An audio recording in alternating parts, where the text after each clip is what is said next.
নমস্কাৰ আপোনালোক সকলোকে পুনৰবাৰ আপোন নিউজৰ অন্য এটা ভিডিঅ'লৈ স্বাগতম জনাইছোঁ। আপোনালোকৰ যদি আধাৰ কাৰ্ড আছে তেন্তে আপোনালোকৰ কাৰণে ওলাইছে এটা বিৰাটেই ভাল খবৰ। যিসকলৰ আধাৰ কাৰ্ড আছে তেওঁলোকৰ কাৰণে এটা খুবেই গুৰুত্বপূৰ্ণ খবৰ ওলাই পৰিছে। উদয় তৰফৰ পৰা আপোনালোক সকলোৰে কাৰণে ঘোষণা কৰিছে এই ভাল খবৰটো। তো বন্ধু বান্ধৱীসকল, আধাৰ কাৰ্ড থকা সকলৰ কাৰণে ওলোৱা ভাল খবৰটো কি সেই সম্পৰ্কে আজিৰ এই ভিডিঅ'টোত মই আপোনালোকক জনাম। তো ভিডিঅ'টো প্ৰথমৰ পৰা শেষলৈকে চাই থাকিব। মই শ্ৰীপাণ্ডে গগৈ, আপোনালোকে চাই আছে আপোন নিউজ। আহক আৰম্ভ কৰোঁ আজিৰ ভিডিঅ'। আগৈছোঁ আজিৰ খবৰটোৰ ফালে বহাৰ আগতে লাইক এটা কৰিবলৈ নাপাহৰিব আৰু চেনেলটো যদি ছাবস্ক্ৰাইব কৰা নাই তেন্তে চেনেলটো ছাবস্ক্ৰাইব কৰি ল'ব এনে ধৰণৰ খবৰবিলাক আপোনালোকে এই চেনেলটোত পাই থাকিবৰ কাৰণে। তো আপোনালোকৰ কাৰণে উদয় তৰফৰ পৰা এটা নতুন এপ্লিকেশ্যন মুকলি কৰিছে, যিটো হৈছে আধাৰ অথেণ্টিকেশ্যন এপ্লিকেশ্যন, মানে আধাৰ ভেৰিফিকেশ্যন এপ্লিকেশ্যন বুলি ক'ব পাৰি। তো আপোনালোকে সেই এপ্লিকেশ্যনটো ডাউনলোড কৰিবৰ কাৰণে প্লে ষ্ট'ৰতে লাভ কৰিব। প্লে ষ্ট'ৰৰ পৰা আধাৰ নতুন এপ্লিকেশ্যনটো আপোনালোকে আপডেট কৰি ল'ব, নতুবা ডাউনলোড কৰি ল'ব। যিসকলৰ আধাৰ এপ্লিকেশ্যন পূৰ্বৰ পৰাই আছে তেওঁলোকে আপডেট কৰি দিব, আৰু যিসকলৰ আধাৰ এপ্লিকেশ্যন নাই তেওঁলোকে ডাউনলোড কৰি ল'ব। এতিয়া এই আধাৰ এপ্লিকেশ্যনটোৰ জৰিয়তে আপোনালোকক কিছু বেনিফিট প্ৰদান কৰিব বুলি জনাইছে উদয় তৰফৰ পৰা।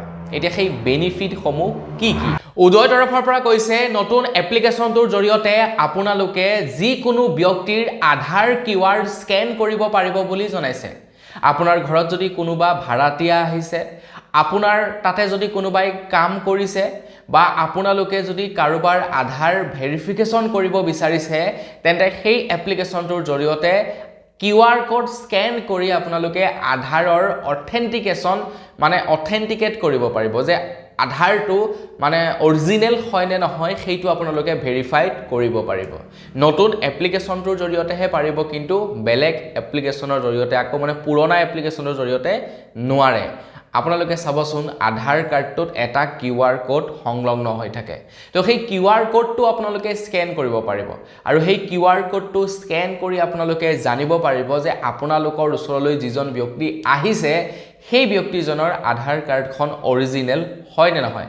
যেতিয়াই আপুনি QR কোডটো স্কেন কৰি দিব তেতিয়াই তেখেতৰ ডিটেইলছসমূহ আপোনাৰ সন্মুখত ওলাই পৰিব।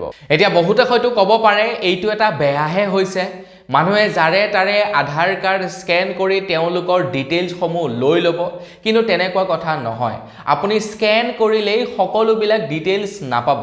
যিকেইটা ডিটেইলছ আপোনাক প্ৰয়োজন, যিকেইটা ডিটেইলছৰ জৰিয়তে আপুনি কোনো এজন ব্যক্তিক চিনাক্ত কৰিব পাৰে, সেই ডিটেইলছ কেইটাহে দেখা দিব।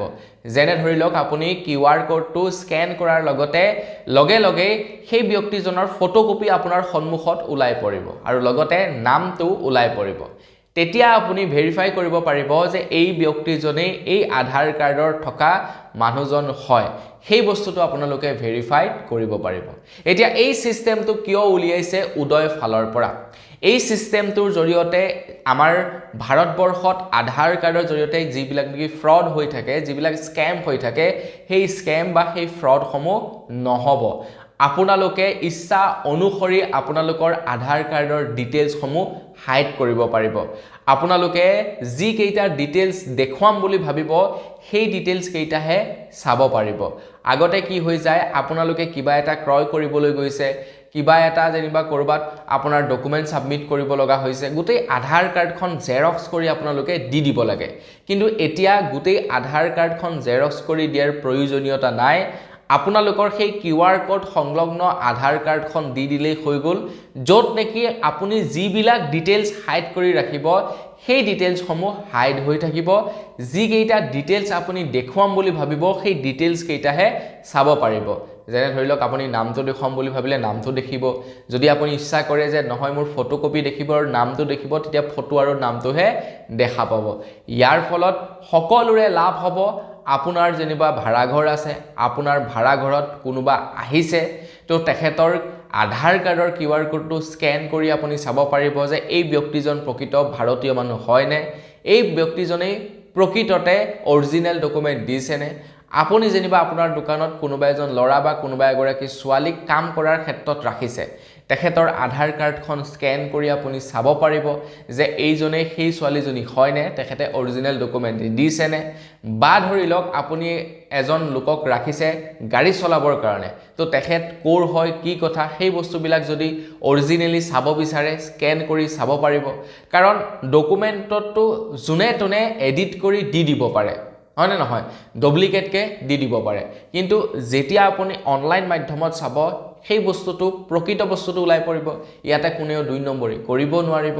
আজিকালি মানুহবিলাক ইমানেই টেঙৰ হৈ পৰিছে কাকোৱে বিশ্বাস কৰিব পৰা নাযায়, কোনে সঁচা কথা কৈছে কোনে মিছা কথা কৈছে কাকো বিশ্বাস কৰিব পৰা নাযায়। তাতে আকৌ এআইৰ যুগ, মানে আৰ্টিফিচিয়েল ইণ্টেলিজেন্সৰ যুগ।